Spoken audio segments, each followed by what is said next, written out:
দিই এই সুন্দর সুযোগের জন্য। এবং ধন্যবাদ দিই আমাদের শ্রদ্ধেয় মিসেস লালা শারমিন সোলে দিদিকে, যিনি আসলে আমাকে এই অপূর্ব সুযোগ তিনি দিয়েছেন, যেন ঈশ্বরের বাক্য যেন আমি আজকে পরিচর্যা করতে পারি। তো এই সুযোগের জন্য আমি ধন্যবাদ দিই এবং ঈশ্বরের গৌরব করি, ঈশ্বরের প্রশংসা করি। এবং আমার পরিচয়, আমি মানিক গাইন, প্রভুর একজন সন্তান হিসেবে প্রভু তিনি ব্যবহার করছেন। বিভিন্ন যোগ্যতা থাকা সত্ত্বেও তার দয়ার মধ্য দিয়ে তিনি আমাকে, আমার স্ত্রী, আমাদের পরিবারকে তিনি ব্যবহার করছেন বিভিন্ন ভাবে। এই জন্য আমরা ঈশ্বরের কাছে ধন্যবাদ দিই, ঈশ্বরের গৌরব করি, ঈশ্বরের প্রশংসা করি। এবং আমি আজকের যে বাক্য আসলে শেয়ার করতে চাই, আমি যদিও অসুস্থ ছিলাম গতকালকের, গত পরশুদিন থেকে কিছুটা অসুস্থ, গতকালকেও কিছুটা অসুস্থ ছিলাম, আজকে সকালেও অনেক অসুস্থ ছিলাম। তারপরেও প্রভু ধন্যবাদ দিই যে প্রভু অনুগ্রহ করেছেন এবং আজকের এই বাক্য শেয়ার করার জন্য সুন্দর সুযোগ তিনি দিয়েছেন। আমরা কিছুদিন আগে সেই সিঙ্গাপুরে গিয়েছিলাম, আপনারা জানেন। সেখানে একটা কনফারেন্স ছিল এবং সেটা ছিল লেগেসি, যেটা উত্তরাধিকার সম্পর্কে। এবং সেখানে অনেকগুলো বিষয় আমরা শিখেছিলাম। এবং খুব কমন একটা বিষয় ছিল জাইলের কন্যা এবং 12 বছরের যে আহ আহ, উদরগ্রস্ত মহিলা। কিন্তু সেটা আমি দুই জায়গায় অলরেডি প্রচার করে ফেলেছি, এই জন্য আজকের আর আমি সেই বিষয় নিয়ে কথা বলতে চাই না। কিন্তু আরো আরেকটি বিষয় উত্তরাধিকার সম্পর্কে আমি শিখেছি, সেই বিষয়ে আমি আসলে প্রচার আজকে করতে চাই। তো প্রভু ধন্যবাদ দিই যে প্রভু তিনি অনেক অনুগ্রহ করেছেন, আত্মিক যে বৃদ্ধি, আত্মিক যে শক্তি তিনি দিয়ে যাচ্ছেন, এই জন্য আমরা কৃতজ্ঞতা জানাই। আর সেখানে অনেক বিষয় আমরা শিখেছিলাম। এবং সেখানে আমরা সেই ঈশ্বরের যে বেদি তৈরি করা হয়েছিল 12টি পাথর দিয়ে, সেই বিষয়ে শিখেছিলাম। সেখানে বীজহীন আহ খ্রিস্টান, সেটাও আমরা শিখেছিলাম। অর্থাৎ বীজহীন তরমুজ, সেটার মূল মূল মূল বিষয় ছিল। কিন্তু বিষয় ছিল যে বীজহীন খ্রিস্টান, অর্থাৎ অনেক সময় আহ, তরমুজের মধ্যে না বীজ থাকে, কিন্তু সেটা আমরা বেশি পছন্দ করি না। বীজ থাকে আমরা পছন্দ করি না, পরিষ্কার তরমুজ অনেক সময় পছন্দ করি। অনেক সময় বিশ্বাসের জীবনেও বিভিন্ন বিষয় থাকে। সে বিষয় নিয়ে আমরা শিখেছিলাম। আহ, সেই সুস্থতার বিষয়ে আমরা শিখেছিলাম। তো মূল যে আসলে বিষয় ছিল সেটি ছিল উত্তরাধিকার, লেগেছি। এবং এই আহ, উত্তরাধিকার আমরা কখন আমরা পাই?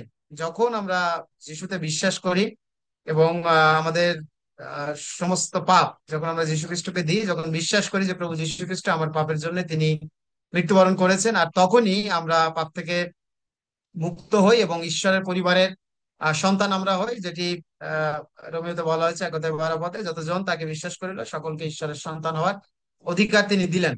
এবং এখানে আহ, যখনই আমরা সেই যিশুকে আমাদের প্রভু বলে আমরা স্বীকার করি এবং সেই অব্রাহামের যে চুক্তির অনুযায়ী আমরাও ঈশ্বরের পরিবারের সন্তান হই এবং সেই উত্তরাধিকারী আমরা হই। যখনই আহ ঈশ্বরের পরিবারের সদস্য আমরা হই, ঈশ্বরের পরিবারের সন্তান আমরা হই।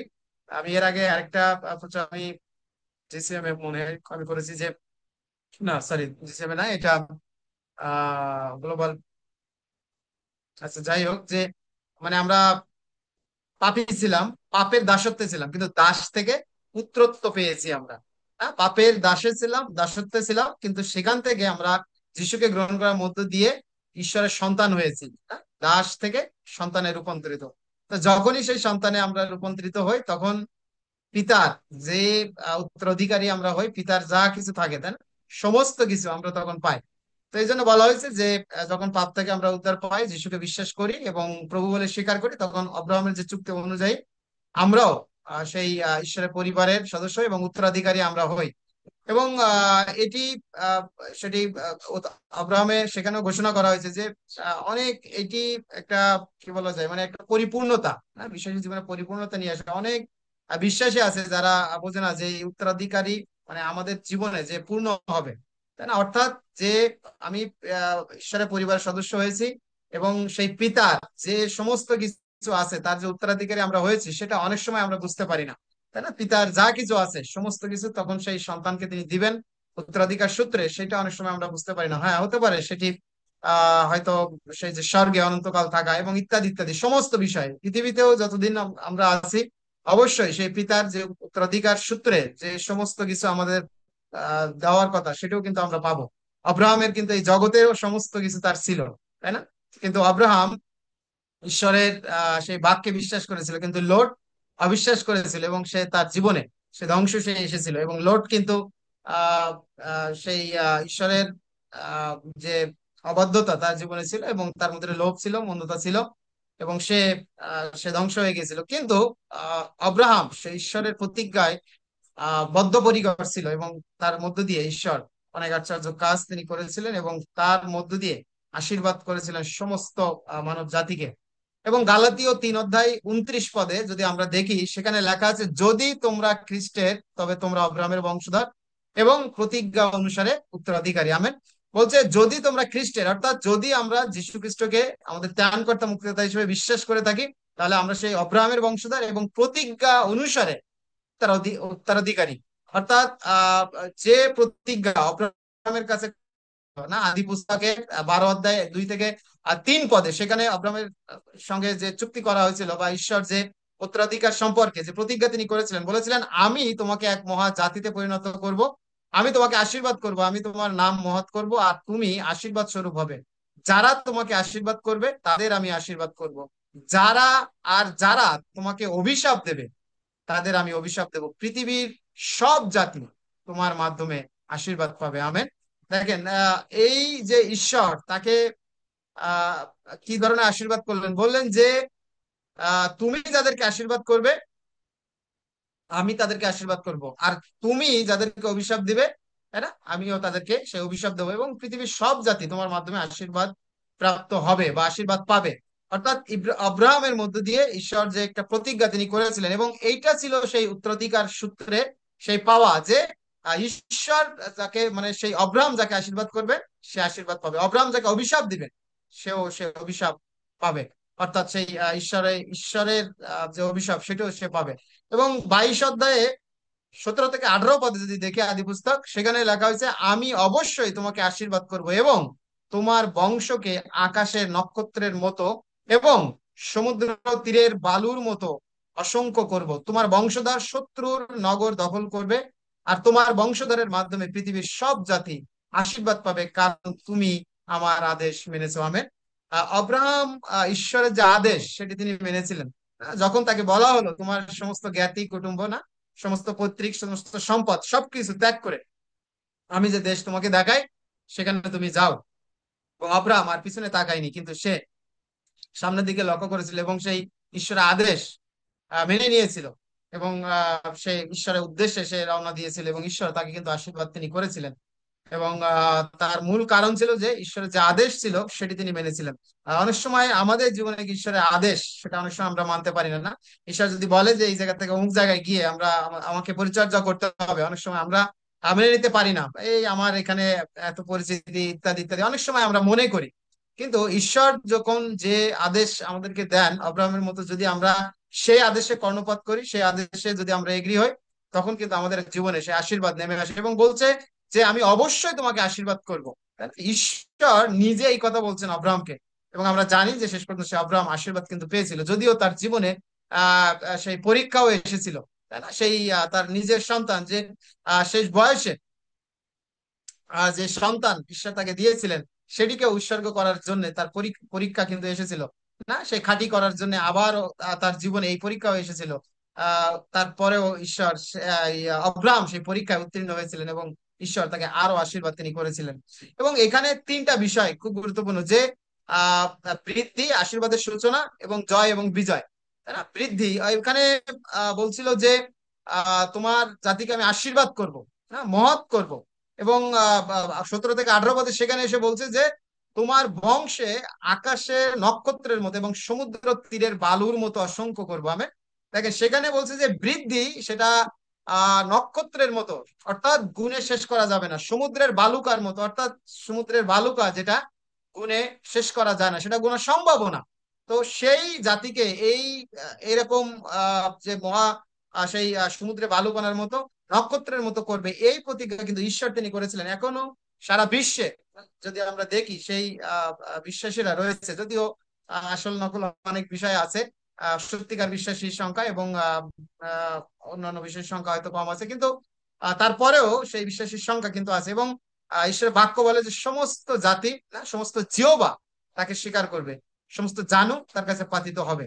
এবং সেটা আমরা জানি সেটি সেটি ঘটবে। তো এই যে বৃদ্ধি, এই অব্রাহামের মধ্য দিয়ে ঈশ্বর যে আশীর্বাদ করেছিলেন, এই বৃদ্ধি কিন্তু সেটি শুরু হয়েছিল এবং যেটি এখনো পর্যন্ত চলমান আছে। এবং এই আশীর্বাদের যে সূচনা না, ঈশ্বর সে অব্রাহামের মধ্য দিয়ে তিনি করেছিলেন। ঠিক তেমনি যখন একজন অবিশ্বাসী যখন প্রভু যীশু খ্রিস্টকে বিশ্বাস করে ত্রাণকর্তা মুক্তিদাতা হিসাবে তার জীবনে গ্রহণ করে না, তার জীবনে সেই অব্রাহামের মতো আশীর্বাদ তার জীবনে আসে। কেন?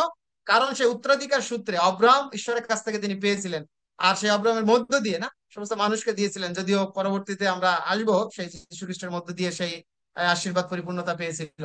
তো এই আহ এই যে আশীর্বাদের যে সূচনা, সেটি আমাদের জীবনে শুরু হয়, যেটি অব্রাহামের জীবনে শুরু হয়েছিল। এবং তারপরে আমাদের জীবনে সেই বিজয় সেটি চলে আসে। যদি আমরা যিশুকে বিশ্বাস করি, তার রক্ত আমাদেরকে কি করে, আমাদেরকে শুদ্ধ করে এবং আমাদের যে অভিশাপ, আমাদের সেই সমস্ত মন্দতা, সেই সমস্ত কিছু মুছে দিয়ে আমাদের কি হয়, আশীর্বাদে আমাদের জীবন তিনি পরিপূর্ণ করেন। আশীর্বাদে তিনি আমাদের জীবনকে পরিপূর্ণ তিনি করেন। হ্যাঁ, হতে পারে এই আশীর্বাদের জীবনে অনেক সময় আপস এন্ড ডাউন থাকবে, অনেক সময় পড়ে যাওয়া, অনেক সময় আবার উঠে দাঁড়ানো, ইত্যাদি ইত্যাদি থাকবে।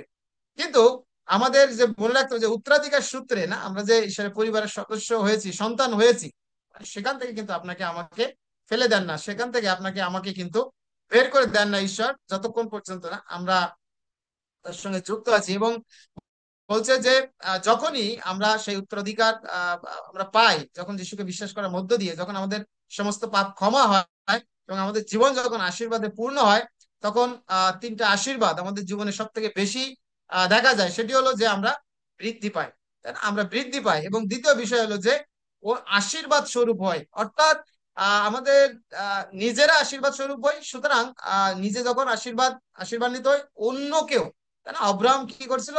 ঈশ্বর তাকে আশীর্বাদ করেছিলেন এবং বলেছিলেন সে যাদেরকে আশীর্বাদ করবে তারা আশীর্বাদ প্রাপ্ত হবে, সে যাদেরকে অভিশাপ দেবে তারা অভিশাপ প্রাপ্ত হবে। ঠিক তেমনি যখন কেউ যিশুকে বিশ্বাস করে না, তার কাছে আসে, তার জীবনও আশীর্বাদে পরিপূর্ণ হয় এবং সে বৃদ্ধি পায় না, সে বাক্যে তার সেই আহ আত্মিক জীবন সেটি বৃদ্ধি পায় এবং সমস্ত কিছুতে তার বৃদ্ধি আসে, তাই না? যখন সেই পরিচর্যায় বৃদ্ধি আসে, ইত্যাদি ইত্যাদি। এবং বলা হয়েছে আশীর্বাদ স্বরূপ হয়। অর্থাৎ অব্রাহাম যেভাবে সমস্ত মানুষ জাতির জন্য আশীর্বাদ প্রাপ্ত হয়েছিল, ঠিক তেমনি ভাবে সে একজন বিশ্বাসী যখন সে পাপ ক্ষমা পেয়ে আশীর্বাদে পূর্ণ হয়, সেও আশীর্বাদ স্বরূপ হয়।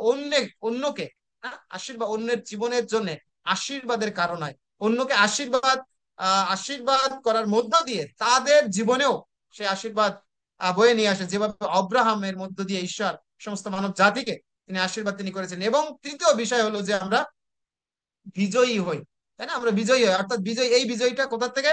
শয়তানের যে কার্যক্রম ছিল, শয়তানের যে দাসত্বের মধ্যে আমরা ছিলাম, সেখান থেকে আমরা বিজয়ী লাভ করি যখনই ঈশ্বরের পরিবারের সন্তান হই। সেই উত্তরাধিকার সূত্রে যখন ঈশ্বরের সমস্ত কিছু আমরা পাই, তখন আমরা বৃদ্ধি পাই, আমরা আশীর্বাদ স্বরূপ হয়, অর্থাৎ অন্যের জীবনের আশীর্বাদের কারণ হয়। এবং তৃতীয় বিষয় হলো যে আমরা বিজয়ী হই এবং শয়তানের যে সমস্ত কার্যক্রম থেকে, তাই না, সমস্ত বাধা থেকে, সমস্ত বিষয় থেকে তখন আমরা বিজয়ী লাভ করতে পারি। যেভাবে সেই আব্রাহামও কিন্তু তিনি বিজয়ী হয়েছিলেন না, পরীক্ষার মধ্য দিয়ে তিনি বিজয়ী হয়েছিলেন। তার নিজের সন্তানকে পর্যন্ত দ্বিধা করেননি, যে ঈশ্বর তিনি দিয়েছেন এবং ঈশ্বর তিনি আবার চেয়েছেন, আমি অবশ্যই ঈশ্বরের উদ্দেশ্যে সেই বলি দিব।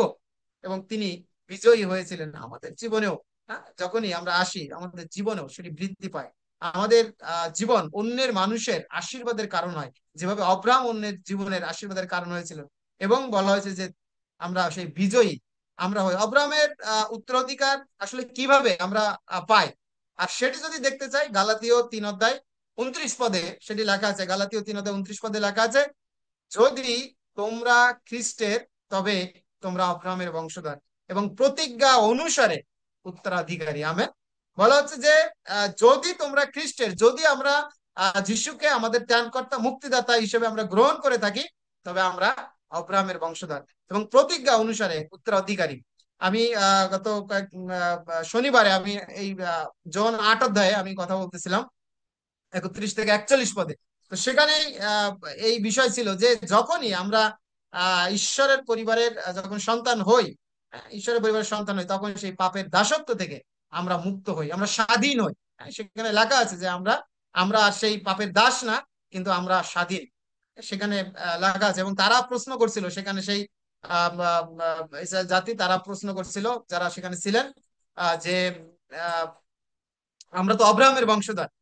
সেটি বলছিলেন, কিন্তু যিশু তাদেরকে স্পষ্টভাবে বলেছিলেন, যদি তোমরা অব্রাহামের বংশধর হতে, অব্রাহাম যদি তোমাদের পিতা হতো, তাহলে তোমরা পিতার মতো আচরণ করতে। কিন্তু তোমাদের যে পিতা, তিনি হলেন দিয়াবল। আর সেই দিয়াবলের বা সেই শয়তানের যে কার্যক্রম, সেটি তোমাদের মধ্যে দেখা যাচ্ছে। কারণ তারা যিশুকেও সেই সময় হত্যা করতে চেয়েছিল, যে কিনা সেই যিশুর তাদেরকে ঈশ্বরের কথা বলছিলেন, আর সে তাকে হত্যা করতে চেয়েছিল। আর এই জন্যই তারা বলেছিল যে যারা হত্যা করে তারা সেই দিয়াবলের সন্তান, এভাবে তিনি বলেছিলেন। তো এই গালাতীয় 3:29 বলা হচ্ছে, তোমরা খ্রিস্টের, তবে তোমরা অব্রাহামের বংশধর এবং প্রতিজ্ঞা অনুসারে উত্তরাধিকারী। আমরা ঈশ্বরের পরিবারের সে উত্তরাধিকারী, তাই না? আমাদের হিন্দু নিয়মে আছে অনেক সময় যে মেয়েরা অনেক সময় সম্পত্তি পায় না, ছেলেরা পায়, তাই না? খ্রিস্টান নিয়মে আছে যে ছেলে মেয়ে সবাই উভয়ই সমান সমান পাবে। মুসলিমদেরও একটা পার্সেন্টেজ আছে, ছেলে মেয়ে এরকম পায়, হ্যাঁ, উত্তরাধিকার সূত্রে, না বাবার সম্পত্তি হিসাবে। তো ঠিক তেমনি বলা হচ্ছে, যখন যিশুকে আমরা গ্রহণ করেছি, যিশুকে আমরা ত্রাণকর্তা মুক্তিযোদ্ধা হিসেবে বিশ্বাস করেছি, আমরাও সেই অব্রাহামের বংশধর হয়েছি। এবং প্রতিজ্ঞা অনুসারে, তাই না, প্রতিজ্ঞা অনুসারে যেভাবে বলেছিল অব্রাহামকে যে বালুকার ন্যায় তোমার সেই জাতি হবে, বা তারার ন্যায় তোমার জাতি হবে, ঠিক সেইভাবে আমরাও সেই উত্তরাধিকার সূত্রে সেই পরিবারের সদস্য আমরা হই। সেই পরিবারে, ঈশ্বরের পরিবারের যখন সন্তান আমরা হই, তখন ঈশ্বর আমাদের সমস্ত আশীর্বাদ তিনি করেন। ঈশ্বর আমাদেরকে, আমাদের জীবনে তিনি বৃদ্ধি দান করেন। আমাদের জীবন অন্যের জন্য আশীর্বাদ স্বরূপ হয়। আমরা বিজয়ী লাভ করি সেই শয়তানের সমস্ত কার্যক্রম থেকে, সমস্ত মন্দতা থেকে, তখন বিজয়ী আমরা হই। এবং খ্রিস্টের অন্তর্ভুক্ত হওয়ার মানে হলো খ্রিস্টের সাথে ক্রুশবিদ্ধ হওয়া, খ্রিস্টের সাথে জীবন যাপন করা। দুইটা বিষয় এই উত্তরাধিকার যদি আমরা পেতে চাই, হ্যাঁ, আমার পিতার সেই ঈশ্বরের সমস্ত সম্পদ যদি আমরা পেতে চাই, অর্থাৎ সেই পবিত্র আত্মা এবং ইত্যাদি ইত্যাদি সমস্ত কিছু, এবং সেই মৃত্যুর পর যে স্বর্গে থাকা সমস্ত বিষয় আমরা যদি পেতে চাই, অর্থাৎ মোট কথা সেই পরিবারের যখন সন্তান আমরা হই ঈশ্বরের পরিবারে, ঈশ্বরের যা সমস্ত কিছু যখন আমরা যদি পেতে চাই, সেই খ্রিস্টের সঙ্গে আমাদেরকে অন্তর্ভুক্ত হতে হবে, খ্রিস্টের সঙ্গে আমাদেরকে একত্রিত হতে হবে। তো কিভাবে সেটা খ্রিস্টের সে অন্তর্ভুক্ত আমরা হতে পারি, সেটার প্রথম বিষয় হলো যে খ্রিস্টের সঙ্গে ক্রুশবিদ্ধ হওয়া। আমেন। অর্থাৎ আমরা যখন যিশুকে বিশ্বাস করি, তখন আমাদের নিজেদেরকে, অর্থাৎ নিজেদের সমস্ত পাপ, না সে লোভ লালসা কামনা বাসনা সমস্ত কিছু, সেটি খ্রিস্টের ক্রুশে দেওয়া উচিত। এই জন্য বলা হচ্ছে খ্রিস্টের সাথে ক্রুশবিদ্ধ হতে হবে। অর্থাৎ সাধু পৌল তিনি বলেছেন, আমি আর আমাতে নয়, কিন্তু খ্রিস্ট আমার মধ্যে আছেন, বা সেই খ্রিস্টই আমার মধ্যে আছেন। অর্থাৎ নিজেকে যিশুকে যখন আমরা বিশ্বাস করি, নিজেকে যিশুর কাছে দিয়ে দেওয়া, সেই পাপময় যে সত্তা রয়েছে, পাপময় যে আমি, সেটা যিশুকে দিয়ে দেওয়া, এবং নতুন জীবন লাভ করা। না সেই নিকোদিম এসেছিল এবং বলেছিল যে নতুন জীবন পেতে হলে আমাকে কি করতে হবে, আমাকে কি আবার মায়ের গর্ভে ফিরে যেতে হবে? হ্যাঁ, যিশু তিনি বলেছিলেন, না, তোমার যা কিছু আছে সমস্ত কিছু আহ আহ, আহ, আহ, মানে বলছিল, তুমি সমস্ত নিয়ম কানুনের কথা বলেছিল। তো নিকোদিম বলেছিল, আমি তো সবকিছু আমি করেছি। মায়ের গর্ভ থেকে আবার জন্ম না, কিন্তু খ্রিস্টের সঙ্গে ক্রুশবিদ্ধ হওয়ার মধ্য দিয়ে নতুন জীবন লাভ করা। এবং দ্বিতীয় বিষয় হচ্ছে খ্রিস্টের সাথে জীবনযাপন করা। যখনই এই নিজেকে ক্রুশবিদ্ধ করে দেব, যখন সেই খ্রিস্টের মধ্যে দিয়ে নতুন জীবন আমরা পাবো, তখন বলা হয়েছে খ্রিস্টের সাথে আমাদেরকে জীবনযাপন করতে হবে। খ্রিস্টের সঙ্গে আমাদের সমস্ত দিন আমাদেরকে যাপন করা দরকার। এবং খ্রিস্টের সঙ্গে জীবনযাপন করার অর্থ হলো তার বাক্যে, না প্রার্থনার মধ্য দিয়ে, এবং সেই সভা ইত্যাদি ইত্যাদির মধ্য দিয়ে ঈশ্বরের সঙ্গে যুক্ত থাকা। খ্রিস্টতে জীবনযাপন করা অর্থ হলো যে আহ বাক্য মতে, সহজ কথা বলা যায় যে বাক্য মতে জীবনযাপন করা। অর্থাৎ খ্রিস্টের যে জীবনযাপন করা, আমরা খ্রিস্টের যখন আমরা সেই ঈশ্বরের যখন আধ্যাত্মিক, না বা আত্মিক সন্তান যখন আমরা হই, এবং প্রতিশ্রুতি যেহেতু যে আব্রাহামকে দেওয়া হয়েছিল, তাই আমরাও কি হয়, খ্রিস্টের অন্তর্ভুক্ত হতে হয়, এবং আমরা সেই উত্তরাধিকার আমরা পাই। অর্থাৎ যীশু খ্রিস্ট তিনি হলেন ঈশ্বরের একমাত্র সন্তান, একমাত্র পুত্র। হ্যাঁ, এবং আমরা যখন তাকে বিশ্বাস করি, আমরাও কি হই, ঈশ্বরের পরিবারের সন্তান হই। এবং যিশুকে বলা হয়েছে কোথাও কোথাও না, যে তিনি জ্যেষ্ঠ ভ্রাতা, আমাদের বড় ভাই, সেটা অনেক জায়গায় বলা হয়েছে। তো এটা কিভাবে সম্ভব হয়? যখন অনেক পরিবারে আছে যারা অ্যাডাপ্ট নেয়, তারা নিজেদের বায়োলজিক্যাল সন্তান থাকে এবং তারপরেও অনেকে অ্যাডাপ্ট নেয়, অ্যাডাপ্ট নেয়, তখন কি হয়, তারাও সেই পরিবারের সন্তান হয়। এবং সেই উত্তরাধিকার সূত্রেও সে কিন্তু জায়গা জমি ইত্যাদি ইত্যাদি সমস্ত কিছু সে পায় যখন সেটি তাকে অ্যাডাপ্ট করা হয়। এবং সেভাবে বাংলাদেশ নিয়ম অনুযায়ী যেভাবে লিখে বা বিভিন্ন ভাবে স্ট্যাম্পে বা সেই সরকারি ভাবে নেওয়া হয়, তখনও কিন্তু সেই পিতার সেই যে তার যে নিজের যে রক্তের সন্তান তাকেও যেভাবে দেওয়া হয়, এবং তা অন্য যে অ্যাডাপ্ট করে সন্তান তাকেও কিন্তু সেই সম পরিমাণ সেই উত্তরাধিকার সূত্রে সমস্ত কিছু দেওয়া হয়। ঠিক তেমনি আমরা অ্যাডাপ্ট করার মতো, তাই না? বলা হচ্ছে তোমাদেরকে দত্তক পুত্রত্ব দেওয়া হয়েছে। অর্থাৎ আমাদেরকে সেই খ্রিস্টের মধ্য দিয়ে দত্তক নিয়েছেন আমাদের ঈশ্বর পিতা, তিনি দত্তক নিয়েছেন। সেই পরিবারের সন্তান আমাদেরকে তিনি করেছেন। আমরা এই পরিবারের সন্তান ছিলাম না, আমরা সেই শয়তানের পরিবারের, না দিয়াবলের পরিবারের সন্তান ছিলাম। কিন্তু যখনই যিশুকে আমাদের ত্রাণকর্তা মুক্তিদাতা হিসেবে গ্রহণ করেছি, তখন তার মধ্য দিয়ে সেই পরিবারে অন্তর্ভুক্ত আমরা হয়েছি, সেই পরিবারের আত্মিক সন্তান আমরা হয়েছি। এবং সেই যিশুকে এই জন্য বলা হয় যে জ্যেষ্ঠ ভ্রাতা, অর্থাৎ সেই যিশু খ্রিস্ট তিনি হলেন প্রথম জাত, অর্থাৎ সেই তিনি প্রথম একমাত্র সন্তান। এবং আমরাও যতজন সেই যিশুকে বিশ্বাস করি, আমাদের সমস্ত পাপ না সে ক্রুশে আমরা যখন দিই, ক্রুশবিদ্ধ যখন আমরা হই, আর আমাদের নতুন জীবন হয়, এবং আমাদের সেই আত্মিক সন্তান হিসেবে ঈশ্বরের পরিবারে অন্তর্ভুক্ত হই, এবং আমরা ঈশ্বরের সেই উত্তরাধিকার সেটি আমরা পাই। গালাতীয় 2:20 বলা হয়েছে, আমি খ্রিস্টের সাথে ক্রুশবিদ্ধ হয়েছি, আর আমি আর বেঁচে নেই, কিন্তু খ্রিস্টই আমার মধ্যে বাস করেন, যেটা আমি একটু আগে বলছিলাম। সাধু পৌল তিনি বলেছেন যে আমি আর খ্রিস্ট বলছে, আমি খ্রিস্টের সাথে ক্রুশবিদ্ধ হয়েছি, আমি আর বেঁচে নেই, কিন্তু না আমি আর এটা আমি সহজ বাংলা থেকে পড়ছি, কিন্তু খ্রিস্ট আমার মধ্যে তিনি বাস করেন। শিষ্যত্বই আসলে এই উত্তরাধিকারের পথ, তাই না? শিষ্য মানে আসলে সন্তান, ঈশ্বরের সন্তান হওয়া। সেই যীশু খ্রিস্টের শিষ্য হওয়ার মধ্য দিয়ে ঈশ্বরের সন্তান আমরা হই। এবং পৌল বলি, তিমথেও বলি, তিত বলি, তাই না, সেই অনুসীম বলি, এবং তারা কিন্তু সেই সত্যিকারের সেই যে পুত্র, তাদেরকে বলা হয়েছে, তাদেরকেও সত্যিকারের পুত্র বলা হয়েছে। অর্থাৎ আমরা যখন ঈশ্বরের পরিবারের সন্তান হই, আমাদেরকে যখন সেই ঈশ্বরের পুত্র বা ঈশ্বরের সন্তান যখন বলা হয়, হ্যাঁ, আমাদেরও কিন্তু সেই দায়িত্ব কি, না, বাবার সেই রাজ্যকে প্রতিষ্ঠা করা, বাবার সেই রাজ্যকে না অন্যের কাছে যে সুসমাচার সেটি প্রচার করা। তো একজন প্রকৃত শিষ্য বলা হচ্ছে যে একজন সন্তান মানে একজন প্রকৃত শিষ্য। তো সেই শিষ্যের কি কাজ?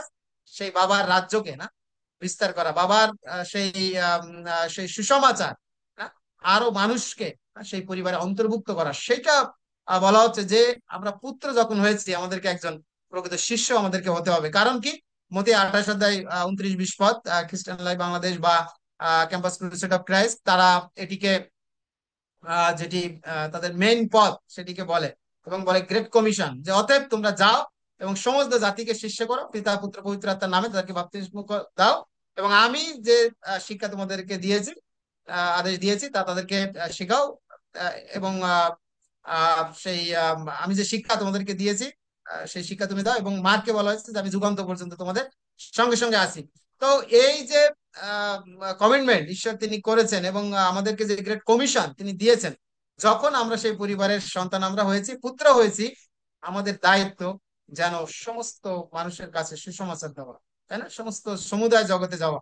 এখন এই যে অনলাইনের মধ্য দিয়ে কি খুবই সুন্দর একটি বিষয় হয়েছে না, আমরা কোথায় সে ইংল্যান্ডে রয়েছে, কোথায় সে আমেরিকায় রয়েছে, কোথায় সে কানাডা রয়েছে, কোথায় বাংলাদেশে রয়েছে, বিভিন্ন জায়গায় বিভিন্ন দেশে রয়েছে, কিন্তু খ্রিস্টের এই সুসমাচার আমরা প্রচার করার সুযোগ পেয়েছি এবং সবার সম্মুখে। সুতরাং অনলাইনকে অনেকে অনেকভাবে সেটা নিতে পারে, কিন্তু অনলাইন এখন এমন একটি সুন্দর জায়গা যেখানে মধ্য দিয়ে সমুদায় জগতে সে সুসমাচার সেটি প্রচার করা যায়, সমুদায় মানুষের কাছে সেটি পৌঁছানো যায় এই অনলাইনের মধ্য দিয়ে। তো আহ আহ, আমাদের যে গ্রেট কমিশন যেটি দেওয়া হয়েছে, সেটি যখনই তার পুত্র হয়েছি, সন্তান হয়েছি, এই গ্রেট কমিশন আজকে আমাদের যতজন আমরা তাকে আমাদের ঈশ্বরকে আমাদের পিতা বলে আমরা সম্বোধন করি, বা আমরা যিশুর শিষ্য বলে নিজেদেরকে সম্বোধন করি। এবং যিশু চান যেন সবাই সে অব্রাহামের উত্তরাধিকার পায়।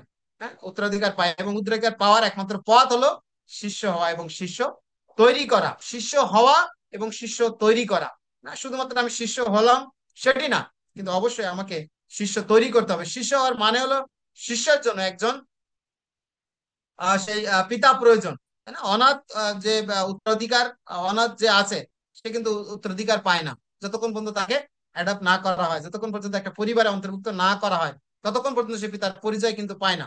এবং একজন শিষ্যকেও সেই মণ্ডলী বা আমরা সেল গ্রুপ করি বা একটা নেতৃত্বের অধীনে আমাদেরকে কিন্তু থাকতে হয়, তাই না? একটা নেতৃত্বের অধীনে থাকতে হয়, সেটি পালক হতে পারে, তাই না, মণ্ডলীর বা সে পরিচর্যাকারী সে হতে পারে, এবং উত্তরাধিকার সেটি প্রবাহিত হয় আমাদের অনুগত্য এবং সেই শিষ্যত্বের মাধ্যমে। অর্থাৎ আমি যখন শিষ্য হয়েছি, তাই না, আমাকেও, আমারও দায়িত্ব যেন অন্যদেরকে আমরা শিষ্য তৈরি করি।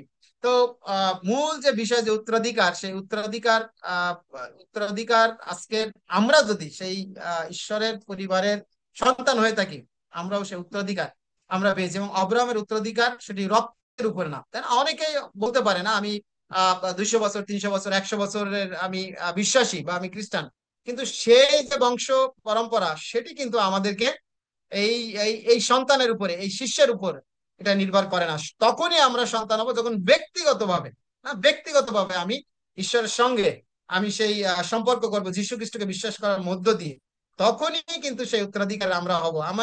আমার সেই অনেক পুরুষ যদি সেই বিশ্বাসীও থাকে, তাই না, তাতেও কিন্তু কোনো লাভ নেই, কারণ আমাকে ব্যক্তিগতভাবে সেই ঈশ্বরের পরিবারের সন্তান হতে হবে, ঈশ্বরের পরিবারের সন্তান হতে হবে। তাহলে আমাদের জীবনে সে উত্তরাধিকারী, আমরা ওই ঈশ্বরের সে উত্তরাধিকার হব। এবং অব্রাহামের মতো আমাদেরকে সে কাজ করতে হবে না, বিশ্বাসে যেভাবে তিনি আগিয়েছিলেন, এবং শিষ্য হতে হবে, শিষ্য তৈরি করতে হবে। শুধু সংখ্যা বা উপস্থিতি না, তাই না, কিন্তু এই উত্তরাধিকার আমাদেরকে বহন করতে হবে আমাদের জীবনে। সেই উত্তরাধিকার সেটি পরিস্ফুটিত বা দেখাতে হবে। তো সুতরাং আসুন না আমরা আমরা যদি সেই আব্রাহামের উত্তরাধিকার চাই, তাই না, ঈশ্বরের যে সমস্ত কিছু যদি আমরা পেতে চাই, তাহলে আমাদেরকে সিদ্ধান্ত নিতে হবে যে একজন শিষ্যের মতো জীবনযাপন আমরা করব, এবং কর্তৃত্বের অধীনে বা ঈশ্বরের সেই কর্তৃত্বের অধীনে আমরা থাকবো, এবং নিজে শিষ্য হবো, অন্যদেরকে আমরা শিষ্য করবো। এবং এই কনফারেন্সের মধ্যে দিয়ে আমরা যে আশীর্বাদ আমরা পেয়েছি, অনেক আশীর্বাদ পেয়েছি আত্মিক ভাবে। যেমন আমি আমার স্ত্রী, আমরা জানেন যে প্রায় 5 বছর মতো ডায়াবেটিস এর সঙ্গে সে যুদ্ধ করে আসছিল। তো উম, যখন আমরা সেই সেখানে অনেক প্রার্থনার সময়ও সে সামনে গেছে, আমিও অনেকবার গেছি। তো সে ঈশ্বরের কাছে তার সেই ডায়াবেটিস রেখেছিল যে প্রভু এই ডায়াবেটিস তার জীবনের সেই শিষ্য তৈরি করা বা ঈশ্বরের পরিচর্যা কাজে যেন বাধা হয়ে না দাঁড়ায়, তার জন্য সে গিয়েছিল। এবং আমরা যখন এখানে আসছি, বাংলাদেশ যখন আসছি, এবং যখন আমরা তার কয়েকদিন পরে যখন তার ডায়াবেটিস আমরা ভেবেছি এবং আমরা বিশ্বাস করেছি যে ঈশ্বর তাকে সুস্থ করেছেন, এই বিশ্বাসে আমরা ডায়াবেটিস যখন পরীক্ষা করলাম, এবং এই 5 বছরের মধ্যে কোনোদিন সেই 5.7 কোনোদিন আসেনি, কিন্তু ওই দিন আমরা দেখলাম যে 5.7 খুব সকালে, এবং আহ, পরের দিনও আমরা দেখলাম 6.1, এভাবে 10-এর উপরে কখনো যায়নি। 8 পয়েন্ট কত ছিল তার, যদিও তার আগে 13, 14, 15, 18 এরকম সবসময় হাই ডায়াবেটিস তার থাকতো, কিন্তু ঈশ্বর তার মধ্যে দিয়ে কাজ করেছেন। তো সে এখন কোনো ইনসুলিন নেয় না, কোনো ঔষধ সে খায় না, একটা ঔষধ খায় মাত্র। কিন্তু আগে সকালে খালি পেটে ওষুধ খেতে হতো, রাত্রে 2টা ওষুধ খেতে হতো, এবং ইনসুলিন নিতে হতো 3 বেলা। কিন্তু এখন শুধুমাত্র একটা ঔষধ সে খায়। এবং আমাদের যে দাদা, তিনি আলফ্রেড দা, তিনি এটা আমাদের অবশ্য সাজেস্ট করেছিলেন যে এটি খাওয়াতে পারেন, দেখতে পারেন। তো শুধুমাত্র সেই ওষুধটা খায়, কিন্তু আমি বিশ্বাস করি যে ঈশ্বর তাকে স্পর্শ করেছেন এবং তাকে সুস্থ তিনি করেছেন। এবং আরেকটা বিষয় ছিল যে আমি গ্যাস্ট্রিকের সমস্যার মধ্য দিয়ে বহুদিন খুব যুদ্ধ করছিলাম, কিন্তু সেখান থেকে আসার পর আমি সেই সমস্যার সেই সম্মুখীন আমাকে আর হতে হয়নি। তো এইটার মধ্যে দিয়ে আমরা বিশ্বাস করেছি যে ঈশ্বর তিনি আমাদেরকে অনুগ্রহ করেছেন, আমাদেরকে সুস্থ করেছেন। তো এখন আমাদের অবশ্যই তার মানে এই না যে আমি এখন যা ইচ্ছা খুশি খাবো, বা আমার স্ত্রীও যা ইচ্ছা খুশি সেই অনিয়ম করবে, সেটি না। ঈশ্বর যখন আমাদেরকে, যখন আমরা তাকে বিশ্বাস করি, তাই না, যখন তাকে আমরা ত্রাণকর্তা মুক্তিদাতা হিসেবে গ্রহণ করি, তার মানে স্বাধীন মানে এই না যে আমি আবার ইচ্ছা মতো পাপ করবো। অর্থাৎ আমাকে সুস্থ করেছেন, তার মানে এই না যে আমি ইচ্ছা মতো আমি সেই জীবনযাপন করবো, তাই না, যদি ইচ্ছা মতো জীবনযাপন করি, তাই না। অনেক সময় সেই যন্ত্রণা সেই দুঃখ আবার আসতে পারে, কিন্তু আমি বিশ্বাস করি যে প্রভু তিনি আমাদেরকে অনুগ্রহ করেছেন, এবং আমার দায়িত্ব, আমাদের দায়িত্ব যেন তার ইচ্ছা মতো এখন জীবনযাপন করা। তো ঈশ্বর আমাদেরকে আশীর্বাদ দান করুন যেন যে উত্তরাধিকার যদি আমরা হয়ে থাকি, বা যদি এখনো নাও হয়ে থাকি, আমরা সেই উত্তরাধিকারী সে হই, এবং যেন খ্রিস্টের মতো যেন আমরা জীবনযাপন করি, এবং খ্রিস্ট যেভাবে সেই পিতার কাছ থেকে সমস্ত কিছু পেয়েছিলেন, তিনিও বা সেই ঈশ্বরও তিনিও আপনাকে, আমাকে, আমাদেরকেও সেই উত্তরাধিকার সূত্রে সমস্ত কিছু তিনি দিতে চান। ঈশ্বর আমাদের প্রত্যেককে আশীর্বাদ দান করুন।